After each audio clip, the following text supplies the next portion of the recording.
Саламатсыздарбы, урматтуу коноктор. Кыргыз тарыхында көрүнүктүү эмгек сиңирип кеткен тарыхый инсандарыбыздын бири Кокон хандыгынын акыркы ханы, кыргыздардын эле эмес, Орто Азия элдеринин жол баштаган, кошун баштаган көрүнүктүү баатырларынын бири Болот хан деп таанылган Исхак Хасан уулунун 180 жылдыгын утурлай уюштурулган бүгүнкү иш-чарабызга кош келдиңиздер. Бүгүнкү иш-чарабыз 2 бөлүктөн турат. Биринчиси бул илимий конференция, экинчи бөлүгү маданий иш-чаралар менен башталат. Эмесе иш-чарабызды ачып берүү үчүн сөз башында Болот хандын урпагы Бостон улусунун азыркы урпактарынын уюмунун төрагасы, мамлекеттик саясий коомдук ишмер Шарапов Закир Ишматовичке сөз беребиз.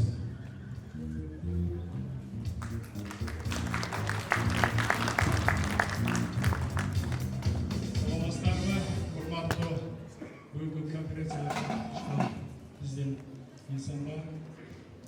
Кокон хандыгынын эң акыркы ханы Исхак Хасан уулу Болот хандын 180 жылдыгына арналган илимий практикалык конференцияны ачып деп жарыялайм. Кыргыз Республикасынын мамлекеттик гимни жаңырсын.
Ошол илимий конференцияны алып барган модератор кызматында мен жаш тарыхчы Молдо Жусуп Турбек. Биздин конференциябыз тартиби жөнүндө да тааныштыра кетсем, айрым конференцияларда биринчи куттуктоолор айтылып, андан кийин изилдөөлөр окулат. Бирок бүгүн биз биринчи изилдөөлөргө тарыхчыларга сөз беребиз. Алар көптөр эмес. Алардын изилдөөлөрүн угуп алып, тарыхты бир эстеп алып, андан кийин куттуктап, андан кийин өзүбүзчө баарлашып отурабыз. Ошого макулсуздар деп ойлоймун. Конференциянын башында биздин дагы сыйлуу коногубузга сөз берүү кетпесек болбойт. Президенттин кеңешчиси Медетбек Букуев мырза келип койсоңуз.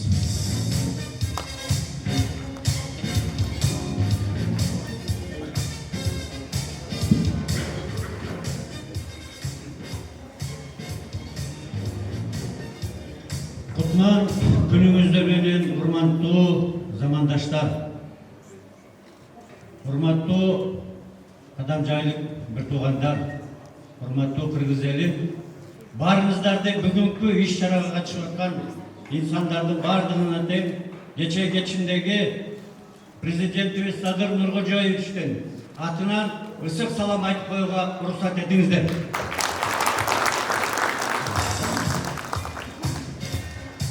Эки жыл болуп калды мен ушундай курултайларга, конференцияларга кыргыз өзүн ким экенин билели деп ушундай курултайларга уюштуруп аткандарына 2 жылдай болуп калды катышып атканыма. Күлөкөр мына бул жерде отурат, мынакей Осмон бей отурат. Ушу киши баштап кыргыз эл биримдиги деп жакшы бир иштерди баштаган экен. Жана булактын көзүн ачканда суу шарда агып кеткенде эле эл араң эле турган экен.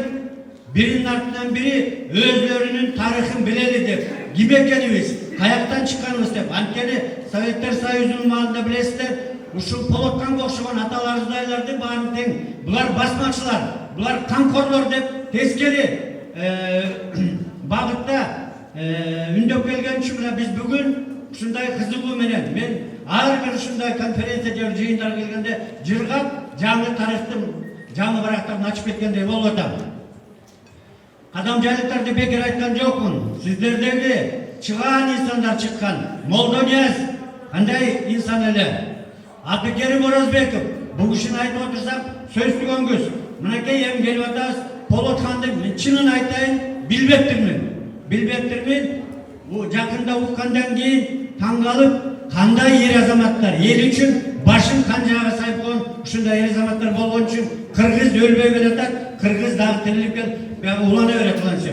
Майрамыңыздар менен конференция ийгиликтүү өтсүн. Чоң рахмат.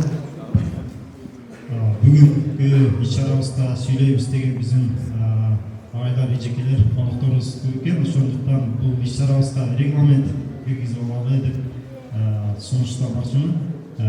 Докладтарга 5 мүнөттөн, андан кийин куттуктоо сөздөргө 3 мүнөттөн кылсак, абдан кишилерге сүйлөөчүлөр көп болгондуктан убакыт жетишпей калабы деген коркунуч бар да. Ошондуктан конференциябыздан да баштайлы. Докладдарды илимий изилдөөлөр менен келген биздин тарыхчыларыбызга сөз берели. Биринчиден биздин көрүнүктүү тарыхчыбыз Кокон хандыгынын тарыхы боюнча алдыркы адис, ошондой убакта журналист публицист Кыясыт Молдокасымов көзүңүз.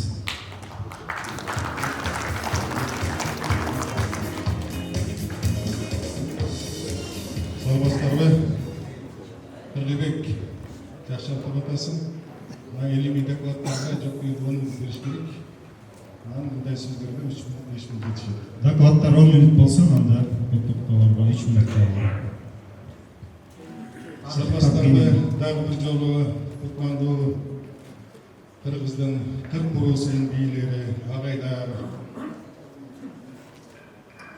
Полоткандын урпактары бүгүн мына биз Кыргыздын тарыхындагы өтө зор орду бар дагы бир кадамжайлык эң мыкты инсан, Кыргыздын тарыхында алтын тамга менен жазылган Полоткандын Молдо Исхак Асан уулунун 180 жылдыгына арналган илимий конференцияда чогулуп отурабыз. Биз оболу Кокондун акыркы ханы Полоткан жөнүндө айтардан мурда Кокон хандыгы негизи Кыргызга жат. Кыргызга эч кандай тиешеси жок. Кыргызды дайыма езип келген, кыргыз аларга көз каранды болуп келген деген көз караштагы тарых менен өстүк. Ошол тарых менен сугарылдык. 167 жылдык тарыхыбызды биз өз тарыхыбыздан чийип койгон учур болду. Мезгил алмашты.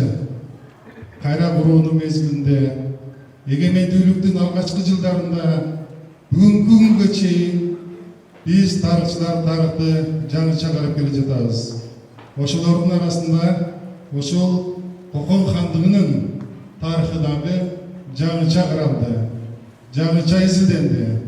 Бүгүн биз Кокон хандыгын сыймыктануу менен кыргыздар дагы башкарган, кыргыздар дайыма сактап калган түптөн түптөөчүлөрү кыргыз болгон, акыркы ханы кыргыз болгон деп сыймыкталуу менен айта алабыз. Ошон үчүн биз өз мезгилинде Кокон хандыгын кыргыздын дагы тарыхы болгон, Борбордук Азияда жашаган элдердин орток ханы болгон деген учурда мындай көз караштардан баш тарткыла деген биздин улуу муундун тарыхчылары болду. Бирок чындык жеңди. Бүгүнкү күндө биз Кокон хандыгын биздин орток хандык катары Миң сүлалесинин өкүлдөрү хан болгон менен анын аскер башчылары, баш вазирлери, парваначылары, Эчен деген кыргыздын даткалары дайыма Кокон хандыгын башкарганга ырааттуу түрдө активдүү катышкан, өз мамлекети менен караган мамлекет экендигин биз тарыхта ордуна койдук. Тарыхта кыргыздар мына биз саналуу күндөрдөн кийин 8 күндөн кийин биз Кара Кыргыз автономиялуу облусунун 100 жылдыгын түптөлүшүнүн күнүн белгилеп жатабыз. Бул кыргыз мамлекеттүүлүгүнүн 100 жылдан кийин, Нукурак кыргыз мамлекеттүүлүгүнүн 1000 жылдан кийин кайрадан түптөлгөнү. Мына ушунун алкагында биз тарыхка кайрадан сарасеп салып, кыргыздар дайыма 3000 жылдык тарыхында дайыма эгемендик үчүн, мамлекеттүүлүк үчүн күрөшүп келгендигин дайыма айтып келебиз.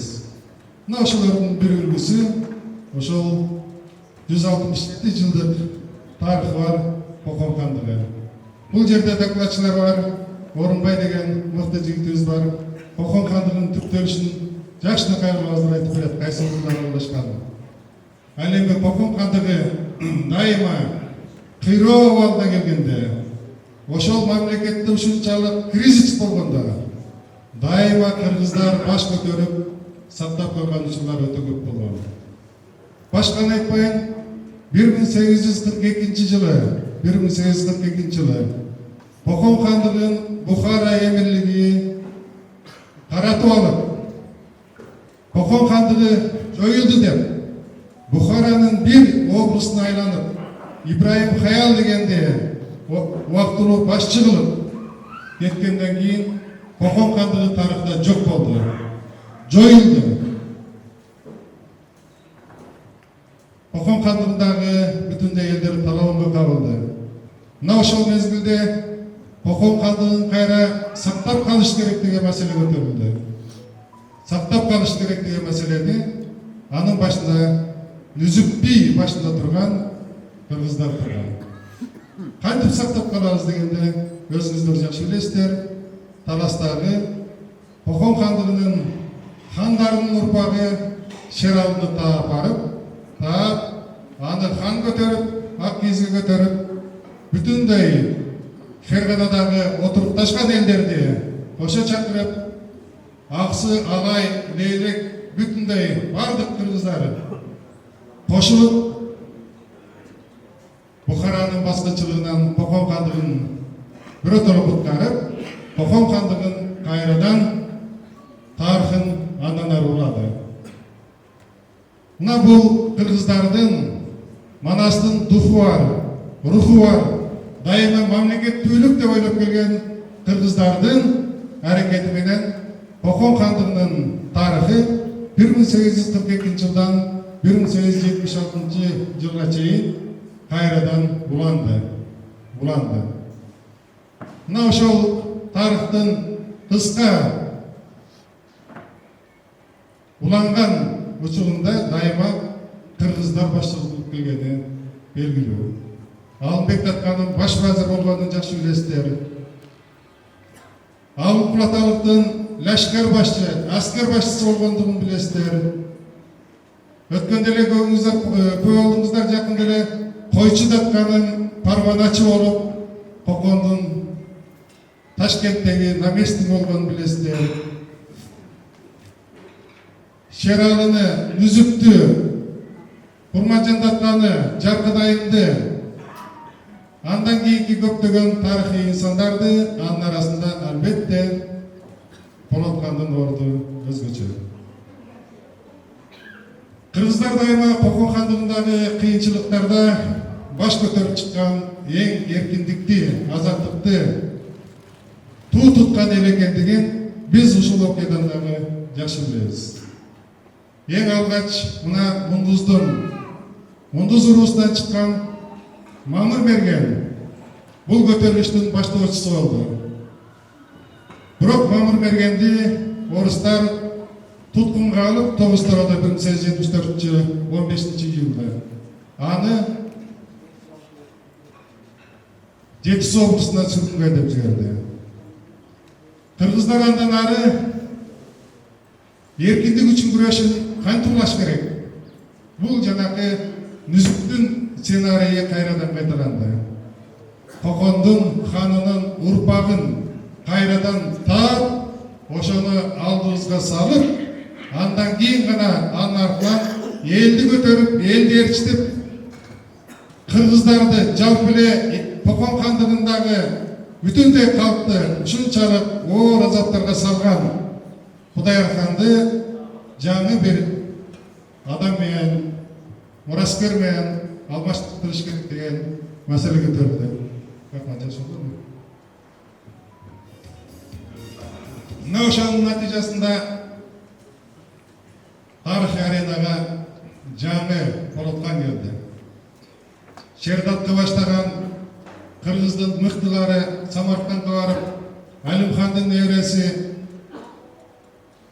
Полотбекке барса, Полотбек ал жерден баш көтөрүп хан боло турган адам эмескен. Диний багыттагы тыш жашоосун өткөрүп жаткан, өз мезгилиндеги тарыхый окуялардан жүрөгү өчкөн адам болуп чыкты. Хан болуудан баш тартты. Андан ары мураскерди издеген Абдумомундун үйүнө барып шердаткылар. Ал жерден Молдо Исхакка кири кара ушунчалык жанагындай билимдүү, өз мезгилинде көптөгөн ошол мезгилдеги китептерди окуган, Кыргыздын Нуртула санжырасындагы баатырлардын тарыхы менен сугарылган Полотканга жолугушту. Натыйжада Молдо Исхак Полоткандын ордуна макул менен Полоткан болуп, элдин алдында күрөштү баштап берем деди. Мына ошол күрөш дээрлик 3 жылга созулду. Ар кандай айламалдарды салды. Полотканды Сафит Буланга алып келип хан көтөрдү. Андан кийин 1875-жылы октябрда экинчи жолу Потокара деген айылда кыштакта хан көтөрдү. Ушундай баягы ортодо бир топ оош кийиш окуялар болду. Алардын бардыгына токтобойм, убакыт кыска, калган докладчылар айтып берер. Көптөгөн жеңилүүгө дуушар болду. Полоткон андан жеңилдим деп жатып калган жок. Кайрадан жаңы күчтөр менен жүрүп отуруп, Ферганадагы бүтүндөй элдердин башын бириктирип, Кудайыр хандын тактыдан кетишине түздөн-түз башчылык кылды. Андан кийин анын мураскору деп аталган уулу Насреддин Бекти тактыдан кууду. Полоткандын айланасында жалган ошол мезгилдеги эң белгилүү кыргыздын мыкты жигиттери болгон. Ошолордун бардыгы ошол Полоткандын тегерегине биригип, хандыкты ээлеп, хандыкты башкарып, Полоткандын атынан атайын акча чыгарылып, монета деп коебуз орусча. Полоткандын аты жазылып, Полоткан Кокондун акыркы ханы катары өзүнүн көптөгөн иштерин жүргүздү. Бирок албетте ал мезгилде тарыхый кырдаал башка болчу. Орусия империясы улам-улам басып кирип келе жаткан, Кокон хандын аймагы ушунчалык тарый баштаган, Полоткандын аракетин Орусия империясы өзүнүн ээлеген жерлерине дагы элдик көтөрүлүш алоолонуп жайылып кетпесин деп Полотканга каршы аттанышты.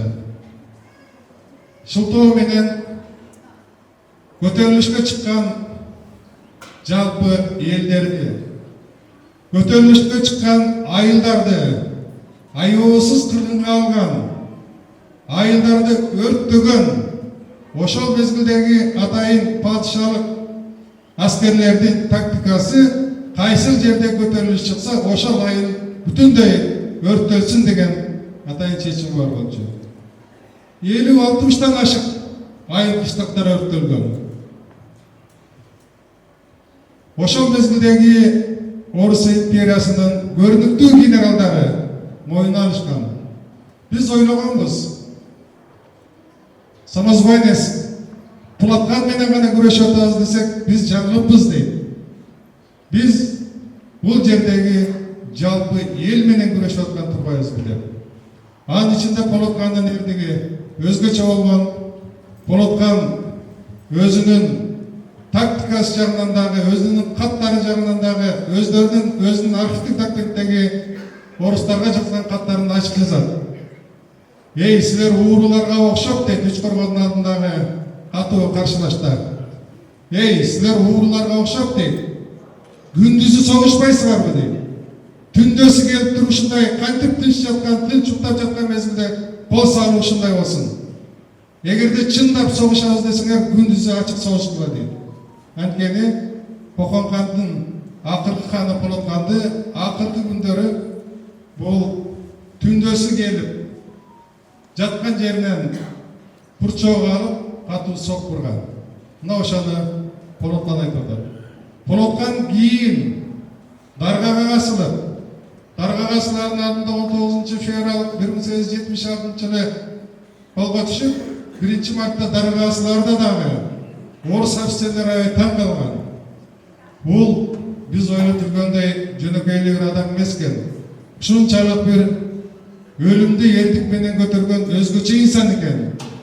Эртең даргага касыласың десе, макул деп туруп тынч уктады дейт. Биз байкадык дейт. Даргага касылар адам дейт. Ушунчалык таң атчакты уктабай коркуп чыкты эле дейт. Бирок Полоткан эч нерседен корккон жок дейт. Полотканды жетелеп булам бас дегенде, ошол жердеги жанында турган орус офицерлери күбө болгондор кийин жазып атат, Боголюбов деген. Эмне мени түрткүлөп атасыңар? Көргөн жоксуңарбы? Мен аксапар айтам. Үлгүрөсүңөр баарына деп. Анан Полоткандын акыркы даргасылар мезгилиндеги сөзү ошол мезгилде өтө бурч болгондугун тарыхый эскерүүлөрдө дайыма жазылып келет. Ошон үчүн биз Полотканды Кокондун акыркы ханы гана эмес, улуттук боштондук көтөрүлүштүн, Орус империясынын баскынчыл аракетине каршы күрөшкөн өзгөчө баатыр катары эсептешибиз керек.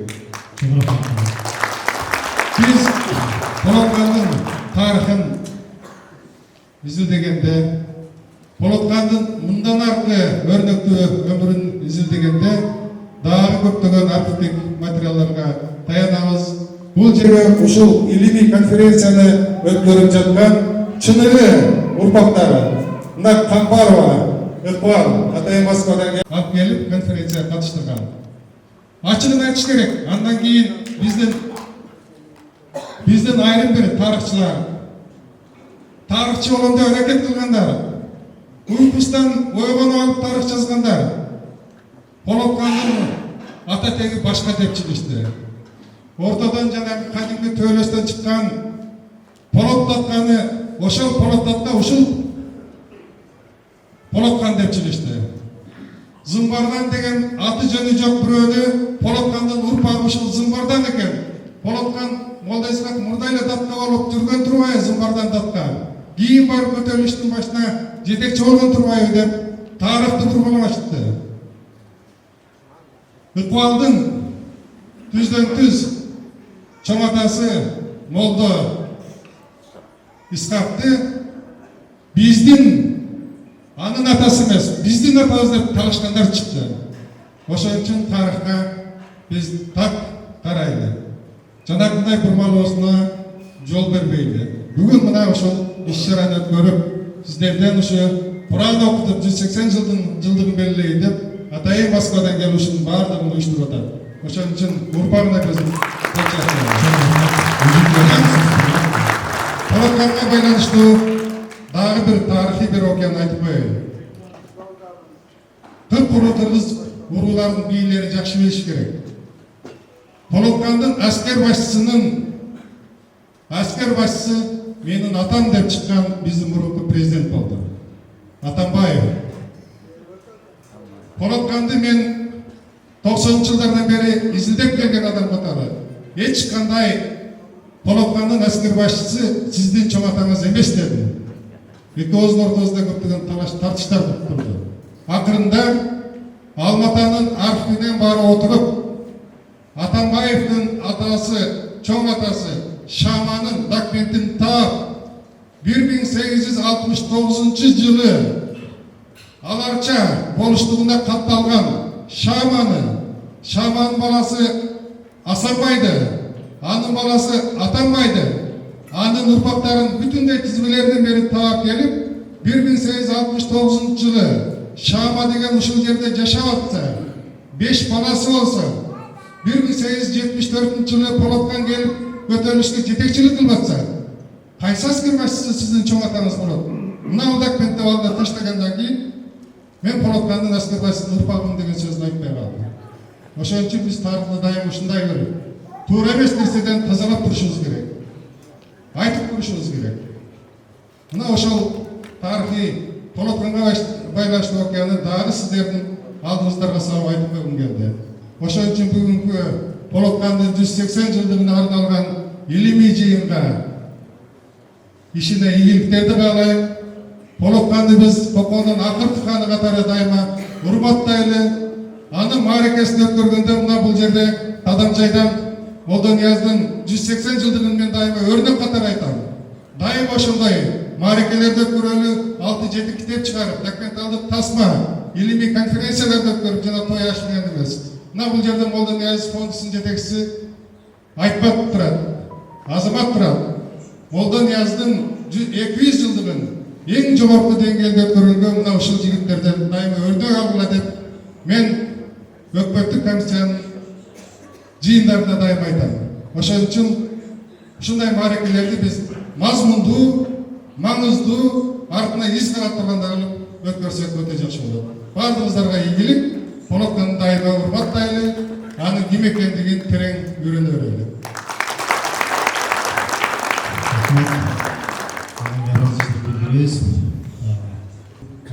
Көп жазылып, докладтар көп окулуп, ушундай конференциялар боло берсин.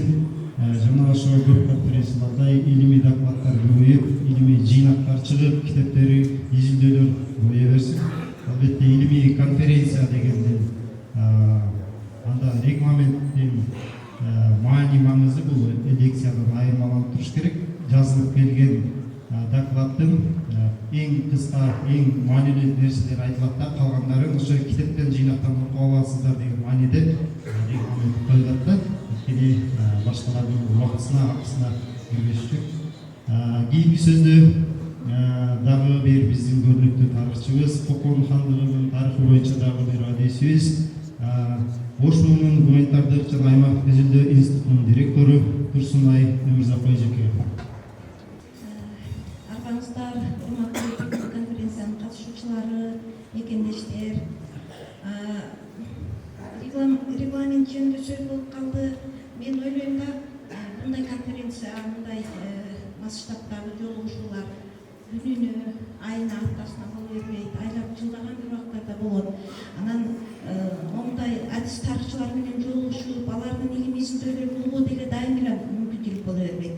Атайын Москвадан келген, Кыргызстандын төбөрөгүнүн төпүрүсүнөн чогулган инсандар отургандыктан менин оюмча докладдарга чек коюунун өзү ансы деле биз кыска айтууга аракет кылабыз, бирок негизги деп эсептеген нерселерди айткым келгенде мындай кыскартыш керек дегенде эметесиңер мындай тайсалдап калабыз.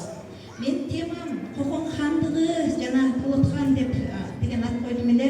Мына ушул жерде отургандар көпчүлүгүңүздөр албетте Кокон хандыгы жөнүндө кene маалыматыңыздар бар, кенен окугансыздар, жүргөнсүздөр. Бирок антсе да мен Кокон хандыгы жөнүндө ушу илимий изилдөөлөргө байланыштуу бир топ маалыматтарды берейин деп пландаштырдым эле. Ошондуктан баягы ырдаймын деп келгенмин, ырдаймын дегенде айтам деп келгенден кийин айта турган нерсеге уруксат убакыт беришиңиздерди суранып кетем. Кокон хандыгы жөнүндөгү маалымат, анын өзгөчөлүгү, Кокон хандыгындагы миндер деген ким болгон, алар кантип бийликке келген, алтын бешик жөнүндөгү уламыш миндер жөнүндөгү жана кыргыздардын ролу, андагы Полот ханды изилдеп кантип бийликке келгенди жөнүндө маалыматтарды мен пландаштырдым эле да. Кокон хандыгы 19-кылымдын ортосунда Борбордук Азиядагы эң чоң державага айланган. Кокон хандыгынын территориясы азыркы Өзбекстан, Кыргызстан, Түштүк Чыгыш Казакстан жана Тажикстандын түндүк тарабы тоолуу аймактары кирген жер болгон. Кокон хандыгынын территориясы 18-кылымдын ортосунда континенталдык Европадан дагы эң чоң аймак дээрлеген мамлекет болуп эсептелген да. Ошондуктан ал немеде гана эмес, Борбордук Азиядагы гана эмес, Түркстанда, ошондой эле Памирде да абдан таасирдүү роль ойногон мамлекет болуп эсептелген. Хандыкта титулдук улут болгон эмес, ал улуулук деңгээлдеги мамлекет болгон. Кокон бийлигин бийлеген миндер улут эмес эле. Миндердин теги жөнүндө венгер изилдөөчүсү Ван Берет. Миң бул түрк сөзү, кадимки эле сандык көрсөткүч. Миң уруусу аскердик бирдик катары, кырктар, жүздөр, миңдер деп аскерлердин сандык көрсөткүчү катары айтылган деп жазып калтырган. Тарыхый маалыматтарга караганда, миндердин башчылары кожолор жашаган Чадакты, Фергананын түндүк жана түндүк батышы басып алууда кутуп жолун колдонушкан экен. 1708 жылы кожолорду тойго чакырышып, конокторду түндөсү жашыруун өлтүрүп, кожолор отурупташкан Чадак жерин басып алышкан. Академик Бартлетт да Кокондогу бийлик миндердин Чадак кожолорунун теократиялык бийлигинин алмаштыруу акты катары пайда болгон деп жазган. Чохон Байдыханов Орто Азияда кожолор деп Мухаммед пайгамбардын тукумун аташат. Алар эл арасында абдан чоң кадыр-батырга ээ деген. Миң уруусунун өкүлдөрү саясий жана аймактык биримдикти бекемдеп, эли катары түптөлө баштаган. Жана алар алтын бешик жөнүндө уламышты ойлоп таап, саясий таасирин күчөткөн. Ошентип Кокон хандыгы мамлекет деп аталган европалык классикалык түшүнүктөн айырмаланып, алыс болуп, Азиянын менталитетине негизделген башкаруунун өзгөчө формасына ээ болгон мамлекет болуп эсептелген. Ал эми Миң династиясынын бийлигин легитимдештирүү маселесинде талоого бул алтын бешик жөнүндөгү ойлоп табылган уламыш мындайча болуп эсептелет. Захириддин Бабур 1512 жылы Самарканддан Индияга качууга аргасыз болгон учурда Фергана аркылуу чегингендиги жана жолдо аялы төрөттөн каза болуп, бешиктеги баласынын үстүнө алтын кемерин, көп алтын коюп таштап кеткендиги, кийин анын урпактары алтын бешик аталып, Кокон хандыгын негиздеп башкарып калды деген уламыш айтылат. Чындыгында Кокон хандыгын түптөгөн Шахрук би жана анын урпактары өздөрүнүн бийлигин легитимдештирүү максатында ата тегин Бабурга байланыштыруу менен алтын бешик уламышын ойлоп табышкан. Ошондуктан Кокон хандыгынын негиздөөчүлөр миң уруусу булар Бабурдун тукумдары эмес деген биз ушундай жыйынтыкка келдик да. Миң уруусу жөнүндөгү алгачкы маалыматты Москвадагы Борбордук библиотеканын сейрек кездешүүчү кол жазмалар фондунда сакталып турган 1874 жылы жарык көргөн Гребенкиндин чакал макаласынан келтирдим. Макалада теги бир 40-100 жана миң уруулардын кошулуусу деп түшүндүрөт Гребенкин. Демек, миңдер уруусунун аталышы уруулук, социалдык же этностук эмес, сандык көрсөткүч болуп саналат экен. Ошол Гребенкин жалпы миңдер жашаган кыштактардын саны 44, ал эми адам саны 11 миңге жакын деп миң уруусунун санына токтолот. Азыркы учурдун пикири менен караганыбызда, ошол учурда саясий бийликти дал миң уруусунун өкүлдөрүнүн ээлеп алуусунун себеби миң уруусунун башка урууларга караганда саясий амбициясы күчтүү, сан жагынан көп болушу, ошолдордо алда канча айбаттуу көпчүлүк катары бааланып, аларга өздөрүн сактап калууга гана эмес, кол шендердин жерин басып алууга да мүмкүнчүлүк берген деген маалымат пикир жаралат. Кокон фон Кауфман Түркстан генерал губернатору фон Кауфмандын 1867-1881 жылдарды камтыган отчетунда Кокон хандыгы жөнүндө, калкы жөнүндө мындайча маалымат берет. Кырайдын кыргыз калкы болжолдуу аял боюнча кыргыздар жергиликтүү калктын жарымын түзөт. Фергананын калкынын 9% кыпчактар болуп саналат. Кыргыздардын колдоосу менен Кокон хандыгынын театрында бардык башаламандыктарда өтө коркунучтуу роль ойношкон. Каракалпактар 75 000, түркмөндөр 6 000, татарлар ар кайсы мезгилдерде Поволжье губерниясынан келип жайгашып калышкан. Алар 12 000, тен 20 000ге чейин. Дунгардар 15 000ге жакыныраак деп көрсөтөт. Бул Түркстан генерал-губернатор фон Кауфмандын маалыматына толук ишенсек болот. Анткени ал чындыкты жазууга толук ресурстары дагы мүмкүнчүлүгү дагы болгон. Ошентип алтын бешик жөнүндөгү уламыштын ойлорун табышы миңдердин саясий таасирге ээ болушуна негизги себеп болгон. Ошол эле учурда алар көчмөндөргө караганда отурукташып жашагандыктан социалдык абалы туруктуу жана бийлиги уюмдашкан мүнөзгө ээ болгон.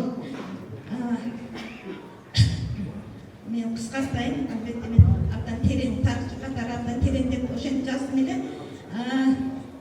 Ошондой эле мен дагы белгилеп кете турган нерсе, азыркы Өзбекстандын аймагында жайгашкан мурдагы Бухара эмирлиги, Хива хандыгы жана Кокон хандыгы өзбектердин хандыгы деп аталгандыктагы бул тарыхый чындыкка туура келбейт.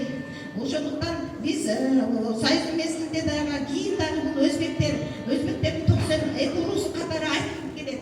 Аларга кыпчактар, наймандар, уйгурлар, маңгыттар, комурат, барлас, миркит, кият, керейт, мажар жана башка уруларды кошушат да, чындыгында бул тарыхый чындыкка туура келбейт.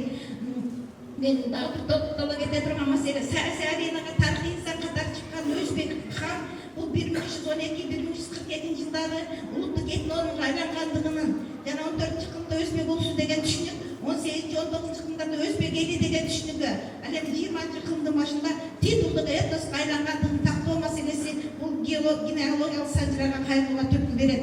Чындыгында өзбек улусу Өзбекте аталган термин Түрк-Моңгол династиясынын көрүнүктүү лидерлеринин аты менен ассоциацияланып, теги боюнча өзбек ханга эмес, Жучинин экинчи аягынан төрөлгөн кенже баласы Шейбаныга байланышкан мамлекетти негиздешкен. Молданияз Хокандинин тарихий шакыркы эмгегинде сарттар, миндер, жүздөр, кыргыздар, кыпчактар, тажиктер, казактар сыяктуу көптөгөн уруулук аталыштар жана этнонимдерди кезиктирүүгө болот. Эми ушундай Кокон кандыгындагы жогорку мамлекеттик саясий кызматтарды негизинен кыргыз төбөлдөрү башкарышкандыгын жогорудагы окуштуда белгилеп өттү.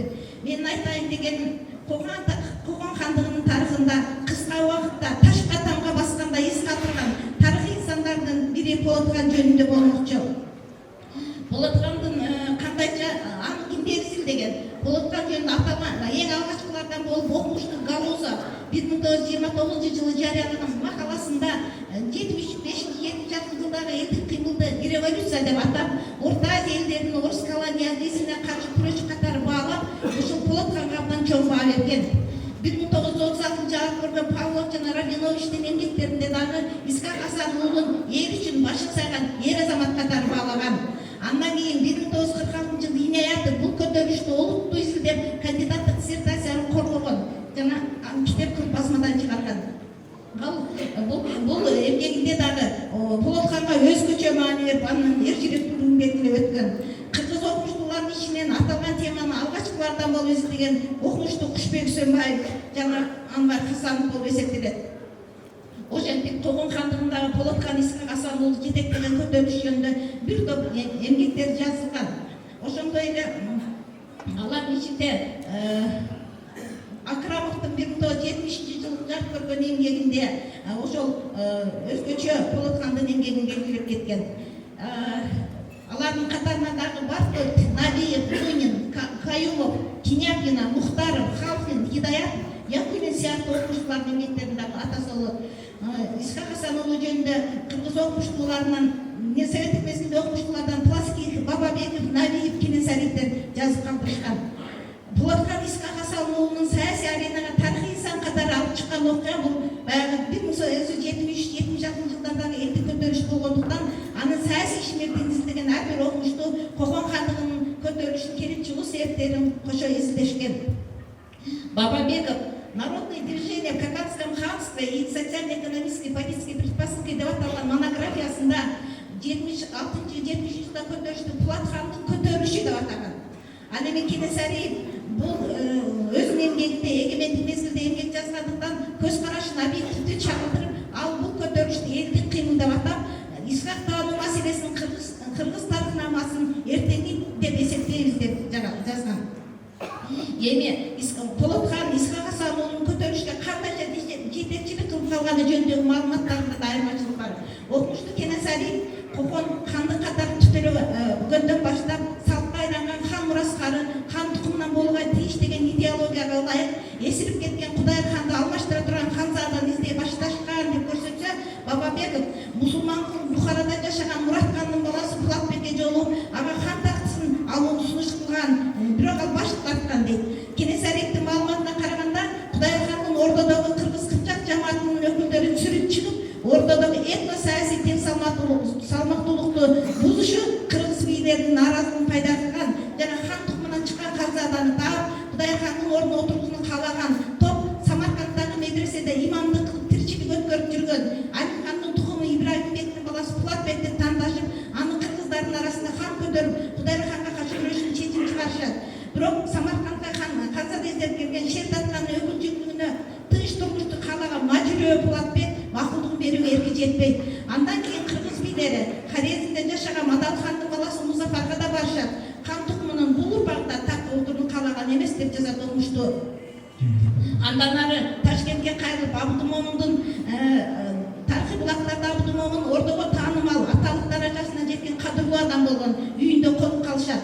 Бабабеков мусулман кул ийгиликсиз иш сапары жөнүндө Абдымомунга айтып бергенде, ал мусулман кулга өзүнүн үй кызматчысы Молда Искакты көндүрүп, аны Полотхан деп жарыялоону сунуш кылган деп жазса, Кенесари Карытовдун эмгегине таятып, Шердаткы менен мусулман кул биydин сөздөрүнө отурган Исхак көтөрүлүшкө жетекчилик кылууну каалаганын билдирет деп жазган. Биздин пикирибизче, Исхак көтөрүлүшкө жетекчилик кылууну өзүнүн сунуш кылгандыгы чындыкка жакын деп ойлойбуз. Анткени өмүрүн тобокелге салып, башын кылыч мизине коюп, бул когалаңдын арты эмне менен бүтөрү белгисиз болгон көтөрүлүшкө жетекчилик кылууну моюнга алуу үчүн кимдир бирөөнүн сунушу аздык кылат.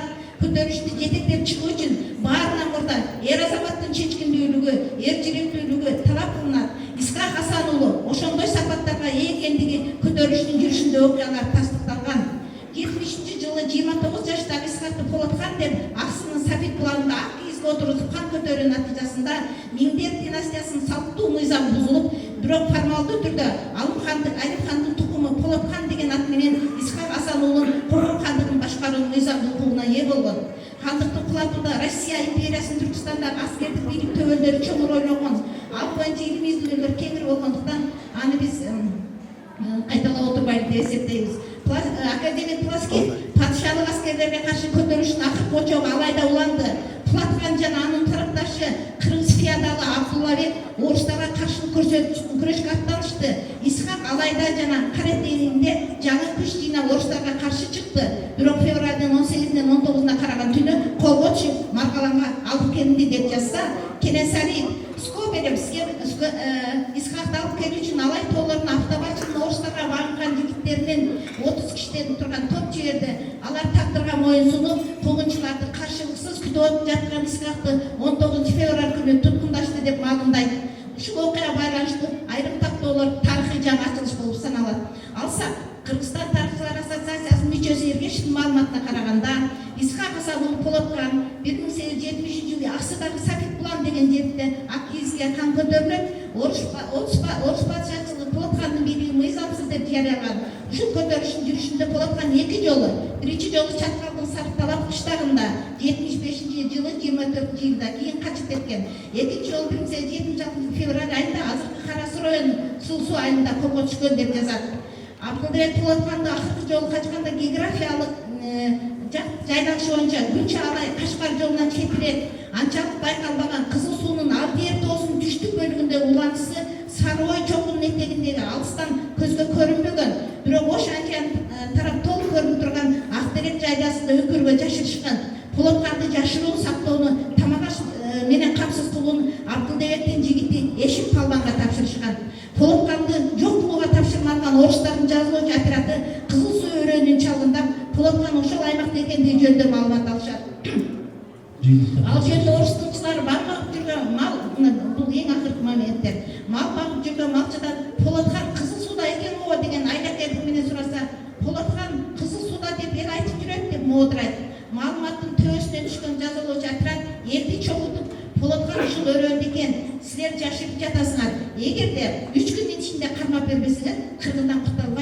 коркутушат. Чогулган эл караштыралы, сураштыралы деп тайсалдар жол берип таркап кетишет. Ошол күнү болгон окуяны Полотканга жеткиришет. Жер оодарып, алай тоолоруна жылдырып жашыралы деген сунушуна Полоткан: мен го жалгыз жанымды куткарып качып кетейин. Мени жашырган элдин кыйылган өмүрүнө ким жооптуу болот? Элдин канына залым болгончо өзүм эле колго түшүп берейин дегендигин эскеришет жергиликтүү карыялар. Эртеси ак боз аты минип Актеректеги үңкүрдөн кызыл сууну көздөй түшүп келет. Дарыянын кичмелигине чейин узатып келген элге Исхак колун көкүрөгүнө алып, башын ийип коштошуп, ак суу токойунда орустарга өз ыктыяры менен колго түшүп берет. Орустар Полотканды сап кооштоп, Маргалан шаарына алып келишет. 1876 жылы 1-март күнү фон Кауфмандын буйругу менен эл жыт болгон Маргаландын базарында Полоткандар касылган. Ошентип кыргыз элинин баатыр уулу алгач Кудай хандын салык саясатына каршы нааразы болгон элди көтөрүштү жетектөөгө бел байлаган, чечкиндүү кадамдары барган. Көтөрүштүн экинчи этабында Россия империясынын колониялык басалуулук саясатына каршы күрөштө да артка кайтпай, тайсалдабай, өлүмгө тике караган тайманбаз, чыныгы патриот Исхак Асалдын уулунун өмүрү 33 жашында кыйылган. Кызыл суу өрөөнүндөгү Сарой тоосунун Актерек деген жеринде Полотканды жашырган үңкүр азыр да сакталып турат. Сак турган жер, көңүл малчынын мал баккан жайыты, Полотканды жергиликтүү калк урмат менен узаткан кичмеликти сүрөткө тартып алганбыз. Бул үңкүр азыр да Полоткандын үңкүрү деп аталат. Бул тарыхый жаңы маалыматтар болуп саналат. Уңурларыңыздарга рахмат.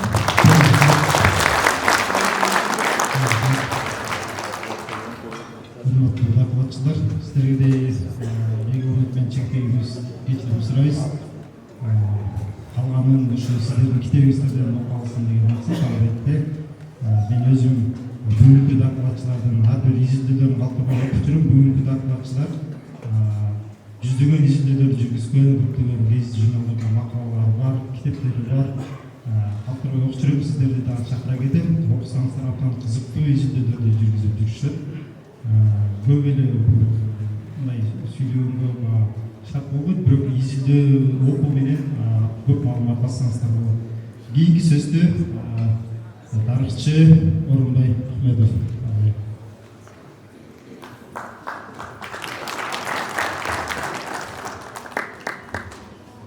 Саламатсыздарбы? Бүгүнкү Кыргыздын улуу уулу Полоткандын 180 жылдык юбилейлик конференциясынын катышуучулары бардыгыбыз билебиз. Бул Кокон хандыгы чындап эле кече жакынга чейин эле мына кыясаттарча айткандай биздин мээбизге орустар тарабынан бул орусча айтканда инородный тело дегендей бул бир жаман, бул эзилчү Кокон хандыгы кыргызды да, өзбөктү да, ошол эле казакты дагы эзип келген, каракалпакты дагы. Анда кимдин хандыгы деген суроо туулат да. Ошондуктан буга жакшылап ой жүгүртүш керек. Эми акыркы мезгилдерде аябай Кокон хандыгы боюнча жакшы маалыматтар чыга баштады. Айрыкча мына өзбек туугандар сыр сандыктын оозун ача баштады. Өздөрү ушул тарых боюнча телеберүүлөрдү уюштура баштаганы бизди кубандырат. Анан эми Полоткан жөнүндө айта турган болсок, Полоткан бул да жөн жерден пайда болгон жок. Бул Кокон хандыгынын ошол мезгилдеги 1870-76 жыл, мына ошол 6 жылдын ортосундагы бул эгер сарасеп сала турган болсок, ошол мезгилдерде Кокон хандыгында орус изилдөөчүлөрү да жазып атат. Ошол жерде башкарган мына Хачет уеси бул жакын эле барып калган эле. Кокондун көп бөлүгүнө ээлеп орустар. Хачет уеси бул чеги Кокондун Махрам чегине өйдө жактан биздин азыр Лейлек районунун Лейлек Катыран айыл өкмөттөрүнүн чегине чейин барып калганда, Лейлек Катыран өкмөттөрү, айыл өкмөттөрү Кокондун составында калып, Тогуз булак бул чек болуп калганда, Коргон айылы чек болуп турганда, ушунда жакын жерде туруп Кокон тууралуу көп маалыматты чогулткан орустар. Ошондо жазып атат орустар каатчылык жөнүндө, кургакчылык узакка созулган, Анан албетте ошо жут жүрүп, анан эл арасында кымбатчылык болуп, элдин наразычылыгы бир эле саясий тармакта эмес. Бул эми элдин жашоосу дагы өтө оорлошуп кеткен дейт да. Ушул баардыгы биригип келип туруп, элдин наразычылыгын туудуруп, Кокон хандыгыны ошол кезде башкарып аткан Кудайыр ханга каршы чыгуусуна түрткү берген дейт. Буга мына азыр Турсунай эжем жакшы айтып өттү. Бул жерде классик Владимир Михайлович менен дагы сүйлөшсөңүз, ал айтат эле, буга алгач Лейлек көтөрүлүшү түрткү болгон деп. Лейлек көтөрүлүшү деп ошо 70-жылдары 73-кө чейин башталат. Андан кийин бул Полотхан келгенден кийинкиси уже Полотхан элдин колдоосуна ээ болуп, баягы эгемендик үчүн, эли жерин, анан диний дагы бул орустарга, капырларга каршы күрөш деген мааниде бул элдик лидерге айланып, жалпы эл колдоосуна ээ болуп, бул элди баштап чыгат да. Ошондо Кокон хандыгында кимдер турган? Кимдер башкарган дегенде, ушул жерде отурган уруулардын, мына 40 уруу жөнүндө сөз кетсе, бардыгын эле ата бабалары Кокон хандыгында кызмат кылган. Түндүгү да, түштүгү дагы бардыгы кызмат кылган. Казагы дагы, өзбөгү дагы, ал эмес Каракалпагы да. Бардыгы Датка деген наам, Миңбашы деген наамдарды алып турушкан кезинде. Анан убакыт сааты келип, ошо Кудайыр ханга каршы эл биригип, Кудайыр ханга каршы бир ушул ер азаматты тапканда, ошол өзүнүн чындап эле өзүнүн башыны эл үчүн сайып Полотхан чыкканы болгондо дагы азыр мына урпактары турат. Бул өтө чоң эрдик, бардыгы колунан келе бербейт. Анан жөн эле ал башкаруучу болуп, жөн эле символ болгон эмес ал. Анын чындап эле анын Кыяз Сатарович айтканда, анын таланты ошол кезде кыйын кезеңде билинген. Артынан элди ээрчитип чыгып, анын мындайча айтканда кол башчылык жагынан дагы, саясий жактан дагы зиректиги, уже ошол даяр болгондугу дагы бул тасыкталып отурат да. Муну орустар өздөрү дагы моюнга алганы бизди аябай кубандырат. Анын душманы болгон орустар дагы, баягы душманына дагы тан берген. Урматтуу мына жаштар турат, урматтуу биздин ушул Кыргыздан чыккан мына уул кыздары, келечек силердики. Ошого келечекте Кыргыз мамлекеттигин мына 100 жылдыгыны мамлекеттүүлүгүн майрамдоосунда турабыз. Мунун 100 жылдык дегенде, эгер Кокон хандыгын биз дагы далилдесек, андан ары 3000 жылдык тарыхыны мына Кыяз өзү барып Кытайдан таап келип отурса, дал архивдик материалдар менен биз ушуларды таба албай турсак, уяк ошого ушул жагынан дагы Кокон хандыгында иштеген ар бир уруунун өкүлү, Датка болобу, Лашкербашы болобу, Миңбашы болобу, ушулар боюнча маалыматтарды көбүрөөк топтоп, Кокон хандыгы бул биздин хандык деп деген уран астында иш алып барууга мен чакырат элем сиздерди. Мен өзүмдүн мисалымды айтсам, Алымкул аталык болуп турганда жанына Чапкылдык урусунан чыккан Мавлян Лашкербашыны ээрчитип жүргөн. Өзүн ордуна даярдап ошо. Анан мына ушул Полотхандын жанында дайыма жүргөн, Чапкылдыктан жүргөн Жар Батыр деген Сокто асыл өкүлү. Ушундай жаңы табылгалар боло берсе, ар бир урууда. Ушуга мен сиздерди чакырам. Бар болуңуздар. Орындагай ыраазычылык билдиребиз. Кийинки сөз тарых изилдөөчү Давыт Карабашев. Ассаламу алейкум, урматтуу бүгүнкү конференциянын катышуучулары. Мынакей биз бүгүн атабыз Полотхандын 180 жылдык юбилейин эскерип атабыз, эстеп атабыз. Биздин тарыхта албетте бул Полотхандын орду ака өзүнүн ордунун ээлик. Биздин тарыхыбызда албунун артында көптөгөн изилдөөлөр жатат. Биз жакшы билебиз, бул именно Кокон хандыгынын аркасында көптөгөн биздин окумуштуулар иштеп жатышкан, иштеп келатышат. ушул жерде отурган азыркы биз көрүп атабыз, Кыяс Молдокасымов өзү катышып отурат. Бул киши архив жагында өтө чоң иштерди жүргүзгөн, таянып сүйлөгөн биздин күчтүү окумуштууларыбыз. Ушул кишинин ушул улуу инсандар жөнүндө, кыргыз тарыхы жөнүндөгү макалалары, жасаган иштери бизде өтө чоң мактоого татыктуу деп эсептейм. Ошондой эле бул кыргыз тарыхында именно Когон хандыгы боюнча, Когон хандыгынын ичинде Болот хандын бийликке келиши, жана бийликтен кетиши, кандайча келип калган бийликке, алар жөнүндө дагы биздин грамоталык Ыкмамат Кененсариевдин эмгектери, илмий макалалары көп жарыяланган. Ошондой эле биздин өзбек тарыхчыбыз Бабабековдин илмий эмгектери бар. Бул инсандардын жазган жазууларына таянып, илмий эмгектерине таянып, биз өзүбүз дагы кошумча иштеп, архивдик маалыматтарга таянып, бул жерде көптөгөн иштерди дагы улантып.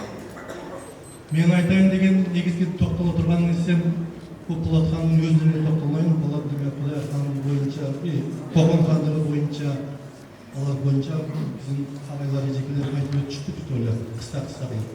Токтолуп отуруштун кажети жок деп эсептейм. Болот хан кандайча бийликке келип, кандайча бийликтен кетип калды. Болсун Кудай басында деген ниетте да. Болот хандын бийликке келүү максат келген мезгилде бул билесиздер Орто Азияда ушул мезгилдеги өтө опурталдуу геосаясий кызыкчылыктардын мезгилинде, опурталдуу мезгилдерде бул бийликке келди. Ушул мезгилде билесиздер геосаясий кызыкчылыктар бир жагдан Россия, бир жагдан Англия, Орто Азия өтө чоң көз ачып турган мезгилде. Россия уже бастырып кирип биздин түндүк Кыргызстан уже Россиянын колунда өткөн мезгилде. Түштүк Кыргызстан ошол мезгилдерде Болот хандын ошондой кыйын кырдаалда, кыйын геосаясий кырдаалда өзүнүн макулдугун берип, ошо Когон хандыгында мен бийлик жүргүзөйүн деген макулдугун бериши өтө чоң эрдик деп түшүнөм. Ушул биз азыр Кыяс Молдокасымовдун айтканы, жоксун видеороликте айткан Кененсариевдин айткан сөздөрү өтө туура да. Ошол мезгилде бизди бул Болот ханды жалгыз эле Когон хандыгынын акыркы ханы эмес, ошол мезгилде баатыр катарында эсептешибиз керек. Бул негизги максаты Болот хандын ошол Когон хандын территориясынын аймагында, Аз Кыргызстандын аймагында мамлекеттүүлүктү сактап калуу болгон эң максаты. Өзүнүн мамлекетин, эгемендүү мамлекет, өз алдынча мамлекет болуп калуусун сактап калууга аракет кылган. Кыска мезгилде өзүнүн бийликти жүргүзсө дагы, ошол мезгилде бир топ реформаларды ишке ашканга үлгүргөн.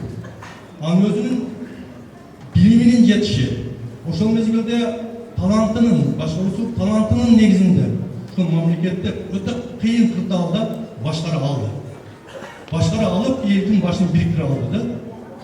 Элдин башын бириктирип, эмне кылды ал киши? Именно орустар менен биринчи кезекте убакыт утуу максатында дипломатиялык жолдор менен аны токтотууга аракет кылды. Анчалаган немелерине элчилерин жөнөттү.